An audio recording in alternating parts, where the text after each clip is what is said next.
اب آ جائیے جو سب سے اہم مسئلہ ہے، وہ جو ہم جن سے درپیش ہوتے ہیں وہ ہے اضغاث احلام، خواب پریشاں۔ اصل میں اضغاث عربی میں گھاس کے بنے ہوئے جنگلوں کو کہتے ہیں، جن میں گھاس ہی گھاس، ادھر گھاس ادھر گھاس، کسی قاعدے قانون کے تحت وہاں پر چیز نہیں ہوتی، بلکہ متفرق اور بکھری ہوئے پیٹرن کے اندر ہوتی۔ ان کو اضغاث احلام کہا جاتا ہے، یعنی وہ خواب جو گھاس کے بنے ہوئے جنگلوں کی طرح سے متفرق اور پراگندہ ہوتے ہیں، ان کو اضغاث احلام کہا جاتا ہے۔ اچھا، اضغاث احلام کی تین اقسام۔ پہلی قسم یہ ہے، یعنی وہ خواب جو شیطانی وسوسوں سے پیدا ہوتے، شیطانی وسوسوں سے۔ ان خوابوں کا مقصد دیکھنے والے کو اذیت پہنچانا ہوتا، یہ اضغاث احلام کی پہلی قسم، یعنی وہ خواب جو شیطانی وسوسوں کی پیداوار ہوتے ہیں، اور جن خوابوں کا مقصد یہ جو شیطان آ کر دکھاتا ہے اس کا مقصد لوگوں کو اذیت پہنچانا ہوتا ہے، یا خواب میں آ کر کسی برائی کا حکم دینا ہوتا ہے۔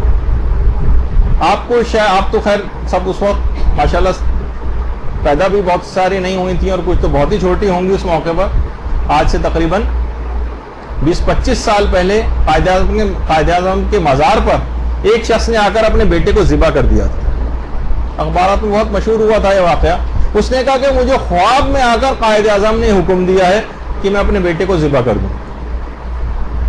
اچھا، ابھی تو ہم اس کو گفتگو کریں گے کہ خواب میں آ کر رسول اور امام بھی اگر کوئی آ کر حکم دیں تو کیا اس کو ماننا واجب ہے یا واجب نہیں ہے، اس کی شرعی حیثیت کیا ہے، آگے چل کر ذکر ہونے والا۔ اچھا، تو اس نے کہا کہ قائد اعظم کے مزار پر لا کر اپنے بیٹے کو اس نے ذبح کیا، اور کہا کہ قائد اعظم نے مجھے خواب میں آ کر یہ حکم دیا۔ اب یہ اضغاث احلام کی اس قسم کے اندر آتا ہے جو شیطانی وسوسوں کی پیداوار ہے، جس میں کسی کو اذیت دینا ہوتا ہے مقصد ان خوابوں میں، یا پھر یہ کہ کسی برائی کا حکم دینا ہوتا ہے، جیسے اس نے اپنے بیٹے کے قتل کا حکم دیا۔ اچھا، اسی طرح سے ایک وہ بھی بہت مشہور ہوئی تھی چیز، اور بڑا اس کے اوپر بات ہو سکتی ہے، ابھی تو میں صرف ایسے ہی ذکر کرتے ہوئے جا رہا ہوں کہ پنجاب کی وہ لڑکی جو کہ ایسی کوئی 16, 17, 18 سال کی تھی، لیکن شروع سے بڑی مقدس اور پیرانی ٹائپ کی وہاں پر مشہور ہو گئی تھی۔ اس نے کہا کہ میں نے خواب میں دیکھا کہ امام حسین ہم کو وہاں پر بلا رہے ہیں، پورے خاندان کو، اور ظاہر ہے کہ ٹکٹ اور جانے کے پیسے تو ہمارے پاس ہے نہیں، تو ان سب افراد کو صندوقوں کے اندر رکھو، بٹھاؤ، اور سمندر کے ذریعے کربلا جو ہے پہنچ جاؤ۔ ان افراد نے بہرحال ان کے گھر والوں نے اس پہ یقین کیا، اور اس کے بعد بہت سارے بچوں کو بھی لے کے اور بڑے بڑے صندوق انہوں نے لیے، اور یہیں کراچی میں جو ہے وہ اس کے ذریعے وہ کربلا جا رہے تھے، تو وہ بہرحال وہ پانی کے اندر ڈوب گئے، اس میں سے اکثر تو مر گئے تھے، اور کچھ افراد کو اس میں سے بچا بھی لیا گیا تھا۔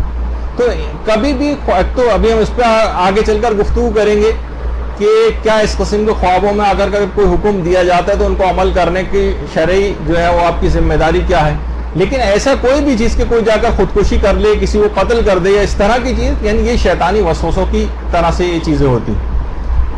تو ایک تو پہلی قسم یہ ہے، یہ اضغاث احلام کی پہلی قسم۔ دوسری قسم کیا ہے؟ وہ خواب جن کا سرچشمہ خود انسان کے اپنے اندر ہوتا ہے۔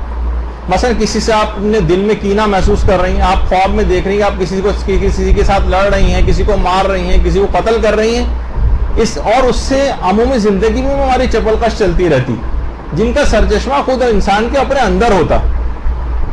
اس قسم کے خوابوں کی بھی کوئی حقیقت نہیں ہے، اضغاث احلام میں ان کی بھی کوئی تعبیر نہیں، کیونکہ آپ کے دل میں ان کے لیے کینہ پایا جاتا ہے، تو اس قسم کے خواب آپ دیکھ سکتی ہیں، ان کا سرچشمہ خود آپ کے اپنے اندر موجود ہے۔ یہ دوسری قسم ہے خواب پریشاں یا اضغاث احلام۔ تیسری قسم ہے وہ یہ کہ جس میں انسان کی جسمانی اور نفسیاتی حالت بعض اوقات ایسی ہوتی، جسے پرانے اطباء کہتے تھے کہ صفرا، سودا، بلغم و خون جو اخلاط ہیں، ان کی کچھ کنسنٹریشن کمی اور زیادتی کی وجہ سے بہت سارے خواب آتے ہیں۔ خیر اب تو وہ میڈیکل سائنس کے اندر تو اس قسم کا جو ہے یہ والی ترتیب نہیں ہے، تو بہرحال تو یہ تین اقسام عام طور پر اضغاث احلام کی بنتی ہیں۔ اچھا، اب ہمیں جو خواب آتے ہیں، ہم کیسے فیصلہ کریں کہ جو ہمیں خواب آیا ہے یہ خواب رحمانی ہے یا اضغاث احلام؟ کیسے پتہ چلائیں گے آپ؟ تو دیکھیے، سب سے پہلے تو آپ کو اس بات کا جائزہ لینا پڑے گا کہ جس وقت کئی باتوں کا خیال آپ کو رکھنا ہے۔ پہلا تو یہ کرنا پڑے گا کہ آپ کا مزاج کمال اعتدال پر تھا یا نہیں تھا۔ جس وقت آپ خواب دیکھ رہی تھیں آپ مزاج کے اعتبار سے کمال پہ تھیں بعض اوقات دیکھیے انسان پریشانی کی حالت میں دن بھر بہت پریشان رہا اور سویا تو اسے اس طرح کی چیزیں آتی ہیں. آپ اعتدال کی حالت میں نہیں تھی, دن بھر کوئی بہت مصیبت نازل ہو گئی تھی, کسی سے بہت لڑائی جھگڑا ہوا تھا, کسی سے بہت بک بک جھک ہماری ہوئی تھی, یعنی ہم کامل اعتدال کی حالت میں ہمارا مزاج نہیں تھا.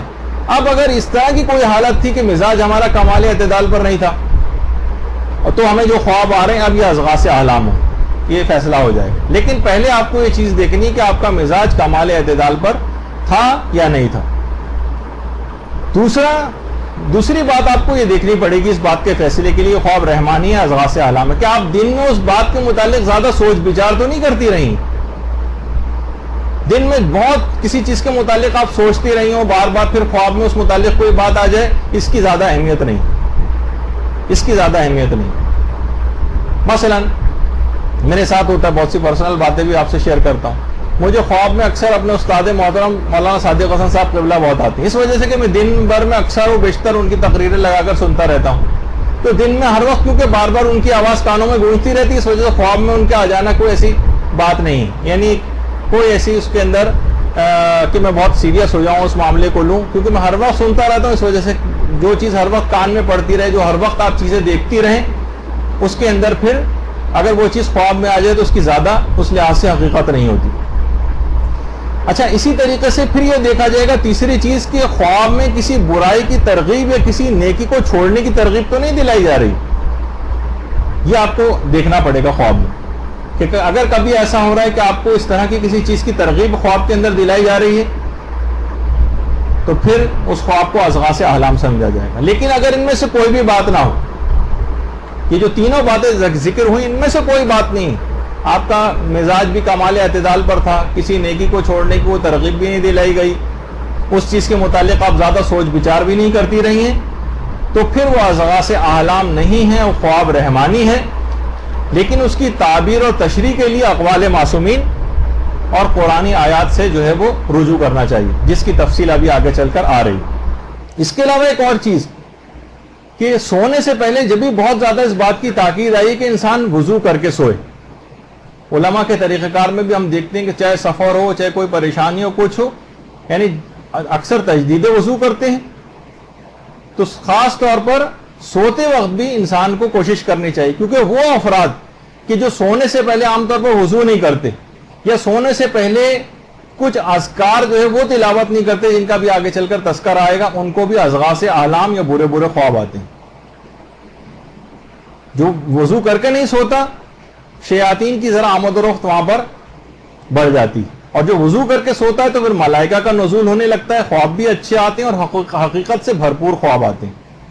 اور باقاعدہ عالم معنوی سے اس کو اشارے بھی خوابوں میں مل سکتے ہیں اگر کوئی شخص سوتے وقت وضو کرنے کی عادت ڈال لے. اچھا, سونے سے پہلے کے کچھ اذکار اور جو کچھ اعمال ہیں وہ بھی انسان کو چاہیے کر کے سوئے.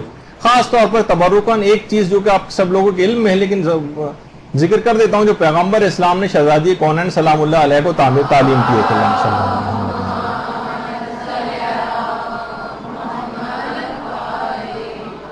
اے فاطمہ, جب تک یہ 4 اعمال انجام نہ دلو نہ سونا. نمبر 1, سونے سے پہلے قرآن ختم کر کے سونا, تمام 1,24,000 پیغمبروں کو اپنا شفیع بنا کر سونا, تمام مومنین و مومنات کو خوش کر کے سونا, اور ہر دفعہ سونے سے پہلے حج و عمرہ بجا لانا. اور پھر اس کے بعد میں مختصر کر رہا ہوں, پیغمبر نے بتایا کہ جو شخص بھی 3 دفعہ سورہ توحید سونے سے پہلے پڑھے گا, گویا اس نے پورا قرآن ختم کرنے کا اس کو ثواب ملے گا, پورا قرآن. جو شخص بھی تمام انبیاء کے اوپر درود بھیجے گا, اللہم صلی علی محمد وعلی محمد, یہ جو درود ڈسپلے ہو رہا ہے یہ بھی پڑھا جا سکتا ہے, ورنہ اللہم صلی علی محمد وعلی محمد وصلی علی جمیع الانبیاء والمرسلین والشہداء والصدیقین وجمیع عباد اللہ الصالحین, یہ بھی پڑھا جا سکتا ہے. تو اس سے کیا ہوگا, تمام انبیاء شفیع بن جائیں گے. اور مومنوں و مومنات کے لیے اگر استغفار کر لیا جائے, اللہم اغفر للمؤمنین والمؤمنات پڑھ لیا جائے, تو تمام گویا سب مومنوں و مومنات کو راضی کر لیا آپ نے, ان کو خوش کر دیا. اور جو شخص بھی سونے سے پہلے تسبیحات 4 سبحان اللہ والحمد للہ ولا الہ الا اللہ واللہ اکبر پڑھ کے سوئے گا, تو گویا اس نے حج و عمرے کو بجا لائے. تو سونے سے پہلے کے کچھ اذکار ضرور اپنے رکھیے, اس کو اذکار کو پڑھ کر آپ سوئیں گی تو ہمیشہ حقیقت سے بھرپور اور معنوی خواب آپ کو آئیں گے، اضغاث احلام سے آپ کا پیچھا چھوٹے گا۔ اسی طرح سے سونے سے پہلے جب بھی آیت الکرسی پڑھ کر سونے کی بڑی تاکید آئی ہے، اور چاروں قل پڑھ کر سونے کی بھی بڑی تاکید آئی، اور خوابوں کے سلسلے کی کچھ مخصوص دعائیں ہیں جو بھی آگے چل کر ذکر بھی ہونے والی ہیں۔ اچھا، جو بھی کوئی خواب جب دیکھتا ہے تو اس کی جسمانی حالت اور گندگی کو بھی نوٹ کیا جاتا ہے۔ دیکھیے، جو جسمانی طور پر گندے رہتے ہیں، نہاتے نہیں ہیں، صفائی اپنی مثلا نہیں رکھتے، تو جن کو روایات میں مثلا شیاطین کہا گیا، ان کو میڈیکل سائنس میں جراثیم کہا جاتا ہے، یا جرمز وغیرہ۔ تو کتنے ہی دیکھیے ہمارے ہاں امراض ایسے ہیں جو لوگ اس کا خیال نہیں رکھتے۔ تقریباً پاکستان میں 80% جو بیماریاں ہیں یہ واٹر بورن ڈیزیز کہلاتی ہیں، یعنی جو پانی سے پیدا ہوتی ہیں۔ جبھی وہ جو روایات میں بھی ملتا ہے کہ ٹوٹے ہوئے کناروں والے برتن سے کھانا مت کھاؤ یا پانی مت پیو، کیونکہ اس کے کنارے پر شیاطین ہوتے ہیں۔ شیاطین یعنی جرمز ہوتے ہیں۔ بیمار انسان پڑ جاتا ہے، پھر بیماری کی حالت میں جو خواب آئیں گے اس کو وہ بھی اضغاث احلام آئیں گے۔ تو ان تمام چیزوں کی بھی اس کو وہ کرنی ہوتی ہے، خیال رکھنا ہوتا ہے۔ جراثیم ان جگہوں پہ چپکے ہوئے ہوتے ہیں۔ اچھا دیکھیے، ہر جگہ کے جراثیم الگ ہیں۔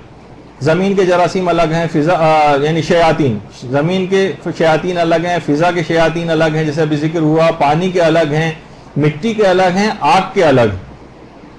اور بہت سے شیاطین ایسے ہیں جو غیظ و غضب پیدا کرتے ہیں، جو ہماری جسمانی حالتوں پر اثر انداز ہوتے ہیں۔ شیاطین یعنی فقط ان کے گناہوں کے اندر نہیں، آپ کو جسمانی اعتبار سے بھی وہ اس طرح کا آپ پر اثر انداز ہو سکتے ہیں۔ مثلا غصہ آپ کو دلا دیا، اب آپ کا بلڈ پریشر بڑھ رہا ہے، آپ کو فالج ہوا جا رہا ہے، ہارٹ فیل ہوا جا رہا ہے، بہت سے لوگوں کے دماغ کی مثلا رگ پھٹ جاتی ہے غصے میں، یعنی ایسی فضا وہ پیدا کر دیتے ہیں۔ اور بہت سے جراثیم یا جس کو جو شیاطین کہا جائے یہ فضا میں ہوتے ہیں، جیسے ابھی ذکر ہوا، جیسے کہ جب انسان کوئی کھانستا اور چھینکتا ہے تو ایک دم سے جب بھی بہت سے ڈراپلیٹ انفیکشن جو ہماری میڈیکل سائنس میں کہلاتے ہیں کہ یہ ہوا کے اندر لٹکے ہوئے رہتے ہیں، لٹکے رہتے ہیں، تو جیسی کوئی پھر اس کے بعد خود نارمل آدمی سانس اندر کھینچتے تو جراثیم اس کے اندر بھی چلے جاتے ہیں۔ جب بھی آپ نے دیکھا کہ ایک کو نزلہ ہوتا ہے تو گھر میں سب کو ہوتا چلا جاتا ہے، اور جناب ایک خارش خسرہ ہو گئی، چکن پاکس ہو گئی، دوسروں کو لگتی چلی جاتی ہے، اس کی ایک وجہ یہی ہوتی ہے، وہ اس طرح کے انفیکشنز جسم کے اندر جو ہے وہ چلے جاتے ہیں، یہ شیاطین۔ تو یہ مختلف بیماریاں پیدا کرتے ہیں۔ اب یہ جو بیماریوں میں پھر جو خواب آئیں گے یہ اچھے نہیں ہوں گے، یہ بے حقیقت خواب ہوں گے، بلکہ تکلیف دہ خواب بھی اس انداز کے ہوتے ہیں۔ ان کے کچھ سر پیر سمجھ نہیں آ رہا ہوتا، بہت عجیب و غریب چیزیں اس بیماری کے عالم میں ان کو نظر آتی ہیں، تو ان کو اضغاث احلام کہا جاتا ہے، جیسے کہ ابھی آپ کی خدمت میں عرض ہوا۔ اچھا، اسی طرح سے بہت سارے کھانے ایسے ہیں جو خوابوں پہ اثر انداز ہوتے ہیں۔ کھانے، علامہ مجلسی فرماتے ہیں کہ میرے والد کے پاس ایک شخص آیا اور کہنے لگا کہ مجھے اکثر ایسا خواب آتا ہے کہ ایک سفید رنگ کا شیر ہے جو میرے گلے پہ چڑھ کر بیٹھ گیا اور میرے گلے کو بھموڑنا چاہتا ہے اور مجھے کھانا چاہتا ہے۔ مجھے ایسا خواب کیوں آتا ہے؟ ابھی میں نے کل بھی ایسے ہی خواب دیکھا ہے۔ علامہ مجلسی کے والد کہتے ہیں کہ کہنے لگے اکلت البارحہ طعام الیقط، یہ لگتا ہے کہ کل تو نے ایک باقاعدہ ایک ڈش کہلاتی ہے کہ جس کے اندر جو دودھ سے بنی ہوئی ایک ڈش ہوتی ہے، باقاعدہ عربوں میں یہ چیز بنائی جاتی ہے، اور اس کے اندر انار بھی اس کے اندر ملایا جاتا ہے۔ اور یہ عام طور پر جو بادیہ نشین حضرات ہوتے ہیں، صحراؤں میں رہنے والے، وہ اس قسم کی ایک اسپیشل ڈش بناتے ہیں۔ باہر کے موسم جب آتا ہے اس وقت عربوں میں ڈش بنائی جاتی ہے اور باقاعدہ اس کو بنایا جاتا ہے، پھر اس کا ایک سالن وغیرہ تیار ہوتا ہے۔ تو کہنے لگے، اور اس کو الجمید بھی کہتے ہیں، وہاں پہ ایک ڈش بنائی جاتی تھی، اور بہت سی روایت میں کہ پیغمبر اسلام کو بھی یہ ڈش کا پسند تھی، لیکن بہرحال اس کو کھانے والے، کیونکہ پیغمبر کے ساتھ تو یہ مسئلہ نہیں تھا، لیکن عام طور پر جو افراد کھاتے ہیں اس کو، اور اس میں انار وغیرہ ملا کے کھاتے ہیں، تو ان کو کہنے لگے لگتا ہے کہ تو نے یہ کھایا ہے۔ اس نے کہا واقعی میں نے یہی چیز کھائی تھی۔ کہا اس کو کھانے کا نتیجہ ہے کہ تجھے اس قسم کا خواب آیا ہے۔ تو بعض اوقات بہت سے کھانے اثر انداز ہوتے ہیں۔ جب بھی کچھ جو اس کے ماہرین ہیں وہ بتاتے ہیں کہ 3 قسم کے کھانے ایسے ہیں جن سے اضغاث احلام آتے ہیں۔ ان میں ایک ہے بینگن۔ بینگن کو جو زیادہ کھاتا ہے عام طور پر اس کو اضغاث احلام زیادہ آتے ہیں، یعنی وہ خواب پریشان۔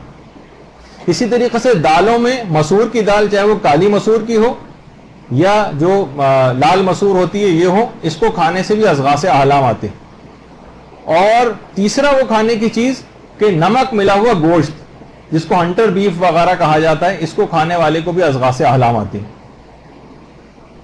تو یہ تو کچھ کھانوں کا بھی تذکرہ ہوا کہ بہت سارے کھانے، جسمانی حالات، روحانی حالات، ایمانی حالات، اعتقادی حالات، وہ جگہ جہاں پر وہ اس نے خواب دیکھا ہے، وہ دن جس میں اس نے خواب دیکھا ہے، وہ وقت جس میں اس نے خواب دیکھا ہے، یہ تمام خوابوں کی تعبیر پہ اثر انداز ہوتی ہے.